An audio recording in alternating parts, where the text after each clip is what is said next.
Board Build helps build the capacity and strengthen boards, as well as the senior staff that work with those boards. We provide a peer community of support, opportunities for board self-assessment, and a deeper dive in collective training and collective learning with the entire board of directors.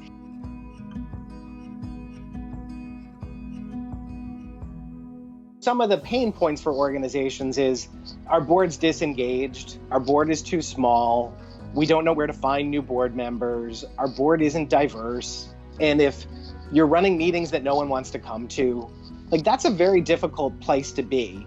So what if you could sort of run a program that got all of those pieces in place, and now I'm able from a place of strength to recruit new board members because no one's asking, why am I on this board again? What am I supposed to do? It was interesting. We did these self-assessments at the beginning of the process. I thought that was a good starting point for Board Build. So through that process, we then realized that we really needed to kind of do more detailing on the board responsibilities, like a job description for each of our board members to understand what the expectations were. And so I think all the way around, it's made our board much more effective and has allowed us to actually recruit a lot of new members successfully. Really important result is that the board now functions more cohesively than they used to, and that has enabled us to have a greater sense of trust and comfort with each other, and then it has also enabled us to bring on new board members, and then finally committee chairs.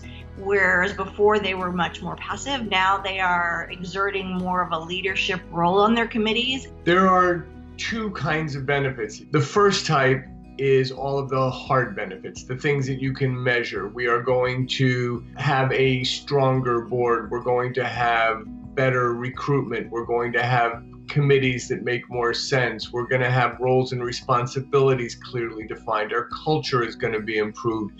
But the other side of this is that it's really fun and inspiring. It's the relationships. So I would think that would be one real benefit is just building that network.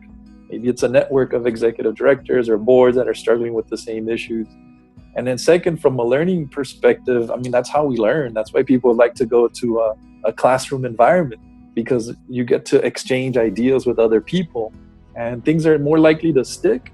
A lot of these organizations that participate in these cohorts, they come to realize that there are other organizations out there that may be experiencing the same type of challenges. It creates a space where they feel comfortable enough to be able to have that conversation. Learning alongside my peers is one of the highlights of the program for me. Because we were together over several months, those relationships were essential to the feeling of satisfaction that I personally got out of the program.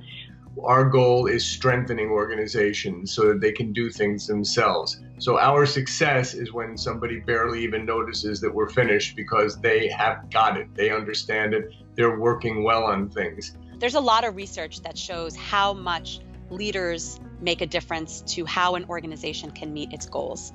And the focus on the board and the staff working with that board, this program does it all. It allows organizations to specifically carve out dedicated space to explore and experiment and to adapt and then ultimately implement. It's, from what I've seen from organizations and leaders that participate, it's a gift to have this time, to rediscover the time, talent, treasures, and ties that your board members can bring your organizations.